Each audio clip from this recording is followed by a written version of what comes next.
जय श्री राम दोस्तों, स्वागत है आपका हमारी YouTube चैनल अभव्या वर्ल्ड में। आज की इस वीडियो में हम भगवान श्री राम के जन्म की पावन कथा सुनेंगे।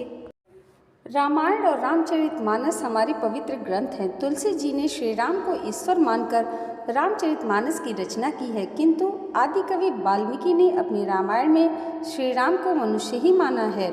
तुलसीदास जी ने रामचरितमानस को राम के राज्याभिषेक के बाद समाप्त कर दिया और वहीं आदि कवि श्री वाल्मीकि ने अपने रामायण में कथा को आगे श्री राम के महाप्रयाण तक वर्णित किया है।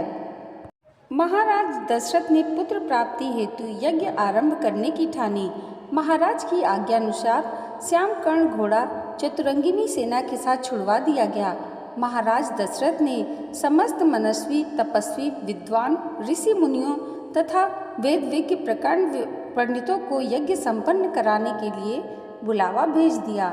निश्चित समय आने पर समस्त अभ्यागतों के साथ महाराज दशरथ अपने गुरु वशिष्ठ जी तथा अपने परम मित्र अंग देश के अधिपति लोकपाद के जामाता श्रृंग ऋषि को लेकर यज्ञ मंडप में पधारे। इस प्रकार महान यज्ञ का विधिवत शुभारंभ किया गया। संपूर्ण वातावरण वेदों की ऋचाओं के उच्च स्वर से गूंजने लगा तथा समिधि की सुगंध से महकने लगा। समस्त पंडितों, ब्राह्मणों, ऋषियों आदि को यथोचित धन धान्य गौ आदि भेंट करके सादर विदा करने के साथ यज्ञ की समाप्ति हुई। राजा दशरथ ने यज्ञ के प्रसाद खीर को अपने महल में ले जाकर अपनी तीनों रानियों में वितरित कर दिया।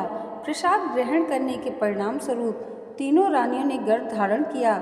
जब चैत्र मास के शुक्ल पक्ष की 9वीं तिथि को पुनर्वसु नक्षत्र में सूर्य, मंगल, शनि, बृहस्पति तथा शुक्र अपने अपने उच्च स्थानों में विराजमान थे, कर्क लग्न का उदय होते ही महाराज दशरथ की बड़ी रानी कौशल्या के गर्भ से एक शिशु का जन्म हुआ, जो कि नील वर्ण, चुंबकीय आकर्षण वाले, अत्यंत तेजोमय, परम कांतिवान तथा अत्यंत सुंदर था।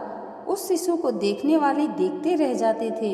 इसके पश्चात शुभ नक्षत्रों और शुभ घड़ी में महारानी कैकेयी के एक तथा तीसरी रानी सुमित्रा के 2 तेजस्वी पुत्रों का जन्म हुआ।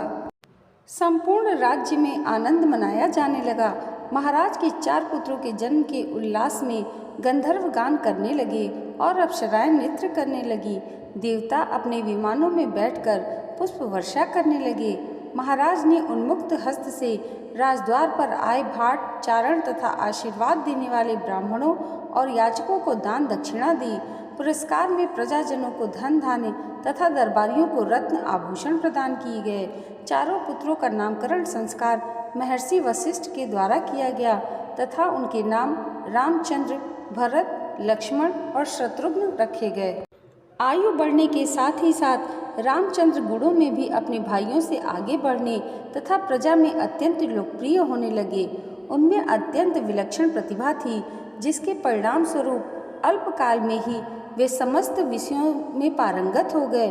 उन्हें सभी प्रकार के अस्त्र शस्त्रों को चलाने तथा हाथी, घोड़े एवं सभी प्रकार के वाहनों की सवारी में उन्हें असाधारण निपुणता प्राप्त हो गई। वे निरंतर माता पिता और गुरुजनों की सेवा में लगे रहते थे। उनका अनुसरण शेष 3 भाई करते थे।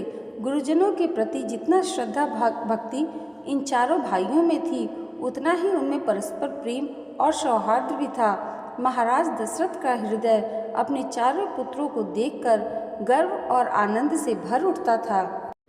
दोस्तों, यह है भगवान श्री राम के जन्म की कथा। राम जी के साथ हनुमान जी की पूजा करने से श्री राम जी प्रसन्न होते हैं और राम जी का गुणगान करने से हनुमान जी प्रसन्न होते हैं। दोनों का आशीर्वाद मिल जाने से जीवन धन्य हो जाता है।